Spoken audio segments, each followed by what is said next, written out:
La planeación de un curso virtual tiene algunas semejanzas con los cursos presenciales, en que ambos deben de estar pensados en un objetivo de aprendizaje, en los objetivos de las actividades, pensar cuántas actividades vamos a hacer con el estudiante, ya sean formativas o sean sumativas. Recordemos que las formativas son las que me ayudan a mí a potenciar los conceptos y los contenidos que estoy trabajando con los estudiantes, que aquí en el entorno virtual es muy importante.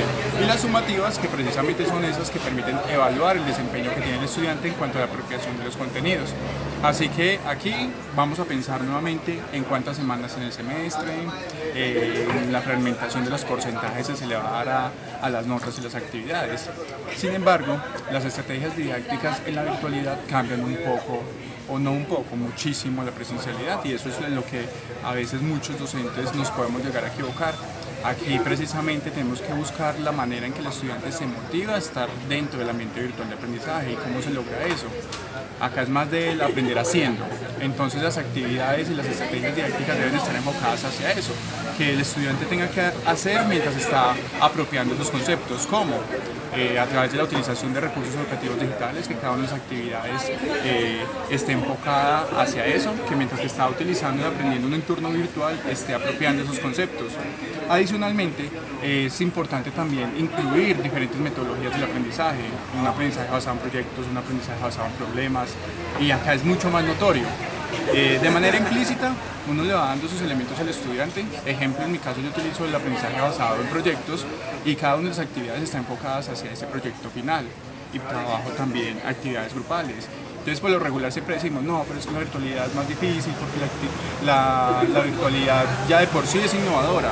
Y no, la innovación lo da es precisamente la implementación de esas metodologías de aprendizaje. En este caso, entonces, el trabajo grupal se logra, es difícil eso sí, pero cada uno de los estudiantes debe mirar la manera, porque también hay que dejarlos solitos de cierta forma y no decirles o no enseñarlos a que la virtualidad uno es el que le entrega todo. Por lo regular, uno puede colocar al estudiante a desarrollar cualquier producto en un ambiente virtual de aprendizaje o en un recurso educativo, y uno no tiene que ser experto en eso, porque el estudiante de por sí encuentra los medios para aprender a desarrollar los productos y hacer esos productos en esos recursos educativos.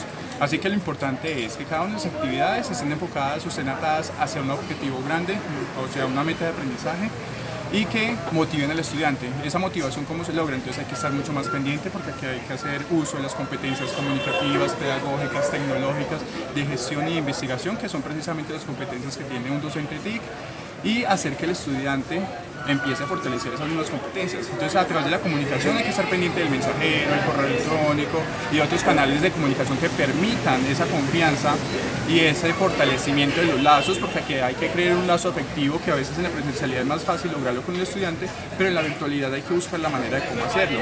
La competencia pedagógica, pues hay que estar mirando que los objetivos de aprendizaje se estén cumpliendo y de qué forma lo estamos haciendo, ¿cierto? Eso se logra a través de una retroalimentación, de asesorías. No siempre las asesorías virtuales funcionan, porque decir un encuentro sincrónico, el estudiante por sí ya tiene mentalizado que una clase virtual es para que sea 100% virtual.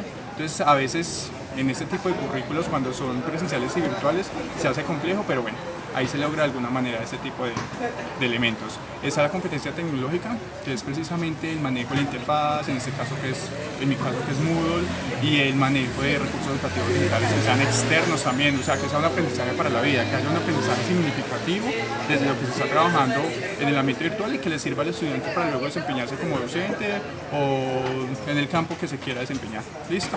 Creería que esas son las bases para que el currículo virtual funcione. Acá es muy importante que haya un proceso de alistamiento, es decir, que el cronograma y las actividades y todos los contenidos deben estar previamente listos y 100% antes de comenzar los cursos.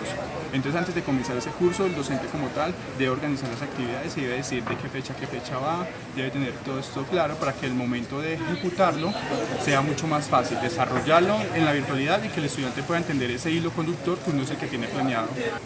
¿Cómo funciona Univirtual? Bueno, Univirtual como tal es una dependencia de la universidad, hace parte de la vicerrectoría académica, ¿cierto? Prácticamente ellos lo que hacen es crear alianzas con cada una de las facultades. Entonces, vea, por ejemplo, con las licenciaturas, vea, si el estudiante logra el desarrollo de esas 4 asignaturas, puede tener el título de maestro virtual. Entonces, ese tipo de alianzas es lo que hace que esté creando, esté manteniendo asignaturas virtuales.